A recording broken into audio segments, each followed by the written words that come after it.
Hello friends, mythology story number 50 Parvati जन्म part 2।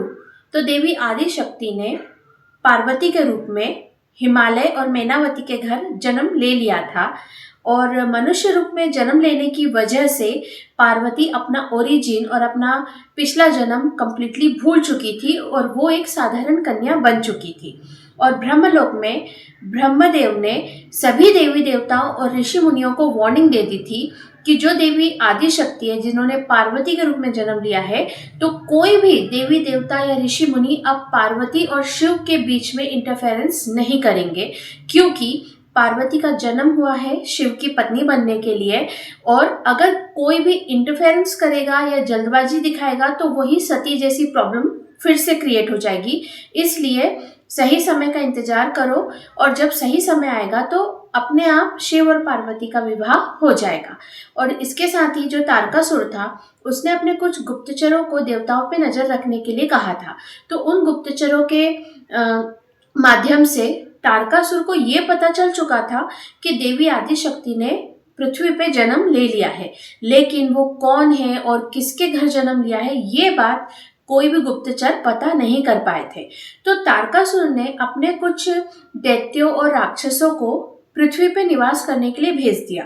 तो उनका जो काम था वो ये था कि आप पृथ्वी पे रहो और सभी पे नजर रखो, और जिस पे भी डाउट हो कि ये मतलब आदि शक्ति का जन्म हो सकता है उसको खत्म करने का प्रयास करो। और साथ ही मतलब ये जानकारी लो कि देवी आदिशक्ति कहाँ है पृथ्वी पे। तो इस मिशन के साथ में कुछ दैत्यों और राक्षसों को पृथ्वी पर भेज दिया था। अब जो है राक्षस दैत्य ये जो रहते थे ये कैनिबल्स रहते थे और ये मनुष्यों को बहुत खाते थे। तो इनके लिए तो मतलब मनुष्यों के लिए तो फिर से एक खतरा आ ही गया था, क्योंकि राजा बलि के जाने के बाद में जो पृथ्वी थी उस पे से सभी दैत्य और असुर चले गए थे, लेकिन अब फिर से पृथ्वी पर आ चुके थे और वो मनुष्य को थोड़ा बहुत प्रताड़ित करना भी शुरू कर दिया था। तो अब इसी तरह समय आगे बढ़ता गया और जो देवी पार्वती थी वो 5 साल की हो गई। तब मैनावती और हिमालय ने सोचा कि अब हमारी बेटी थोड़ी बड़ी हो गई है, मतलब ट्रैवल करने लायक हो गई है, 5 साल की हो चुकी है, तो हम तीनों काशी विश्वनाथ ज्योतिर्लिंग में दर्शन करने के लिए चलते हैं। तो एक तरीके से वो देवी पार्वती का एक लॉन्ग ट्रिप हो जाएगा।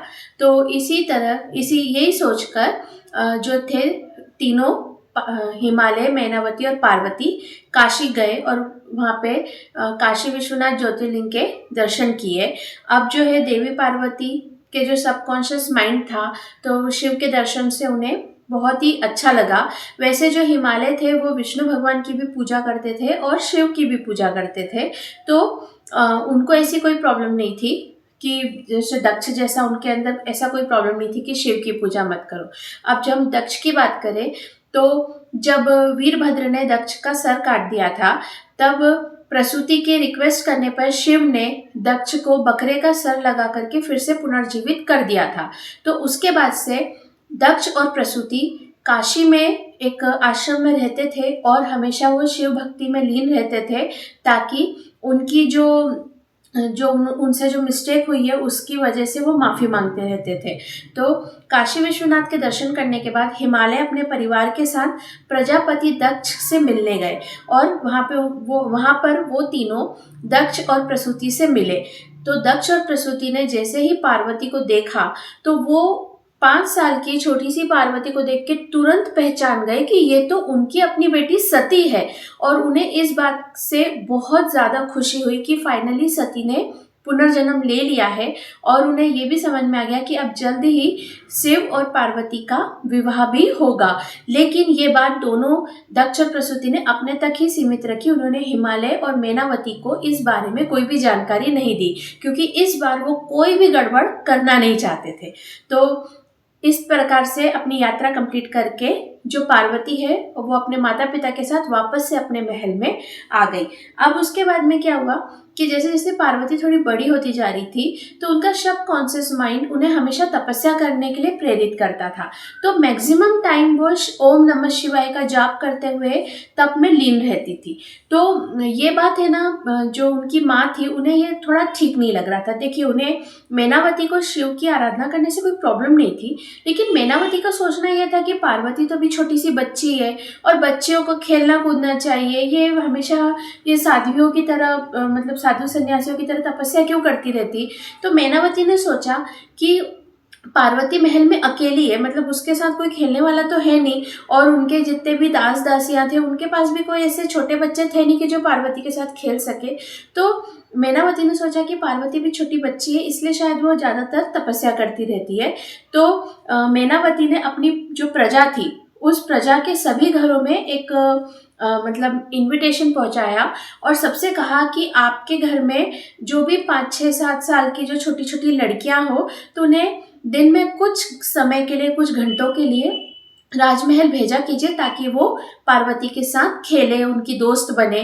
तो ऐसा सबको इनविटेशन पहुंचाया, मतलब पॉइंट टू बी नोटेड कि इनविटेशन पहुंचाया, मतलब किसी को, वो रानी थी, उन्होंने किसी को प्रेशराइज नहीं किया कि आपको भेजना ही भेजना है, क्योंकि जो मतलब हिंदू धर्म में, सनातन धर्म में किसी को भी प्रेशराइज नहीं किया जाता है, सबको अपनी मर्जी से डिसीजन लेने का पूरा अधिकार रहता है। तो जो हिमालय की पत्नी रानी थी, जो पूरे हिमालय प्रदेश की रानी थी, उसने सिर्फ इनविटेशन पहुंचाया और एक रिक्वेस्ट की कि आप अपनी मर्जी से भेज दीजिए। ऐसा किसी के ऊपर कंडीशन अप्लाई नहीं थी कि आपको भेजना ही भेजना है मेरी बेटी के साथ खेलने के लिए। तो ऐसा इनविटेशन सबके घर पहुंचा। फिर कुछ लड़कियां आई तो पार्वती से मिली। पार्वती को भी बहुत अच्छा लगा क्योंकि बच्चों को तो बच्चों के साथ खेलना अच्छा ही लगता है, और उनके साथ पार्वती ने काफ़ी अच्छा टाइम स्पेंड किया, उनके साथ खेला। फिर उसके बाद उन लड़कियों के साथ और भी कुछ लड़कियां आने लगी। तो ऐसा करते करते ना टोटल 64 लड़कियां जो हर रोज़ महल में आती थी और पार्वती के साथ खेलती थी, और वो पार्वती की बेस्ट सभी फ्रेंड्स बन चुकी थी।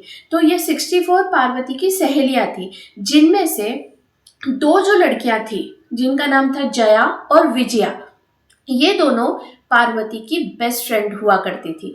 और ये दोनों जो थी ना, ये इतनी ज़्यादा पार्वती से क्लोज थी कि ये बिल्कुल बहनों की तरह थी, और पार्वती अपने मन की हर बात इन दोनों सहेलियों को, जया और विजया नाम की सहेलियों को बोला करती थी।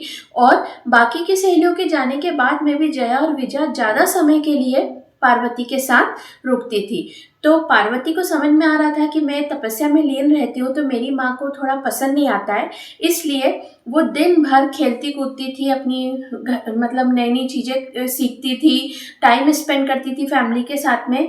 लेकिन जब वो सोने जाती थी तो देर रात तक वो भगवान शिव की आराधना करती थी, उनके लिए ओम नमः शिवाय का जाप करती थी, तपस्या करती थी। सुबह भी अक्सर जल्दी उठ करके वो तपस्या में लीन हो जाया करती थी। मतलब 5 साल की उम्र से पार्वती ने शिव की तपस्या करना ऑलमोस्ट स्टार्ट कर ही दिया था, क्योंकि उनके सबकॉन्शियस माइंड को कहीं ना कहीं ये पता था कि उन्हें शिव की तपस्या करना बहुत ज़रूरी है। और जैसे जैसे पार्वती बड़ी होती गई तो वो अपनी सहेलियों के साथ महल से बाहर भी जाने लगी, और पूरे हिमालय में, क्योंकि वो तो पूरे हिमालय की राजकुमारी थी, उनके पिता पूरे हिमाचल प्रदेश के पूरे हिमालय के मतलब वो राजा थे, तो वो अलग अलग जगहों पर घूमती भी थी, अपनी सहेलियों के घर पे भी जाती थी।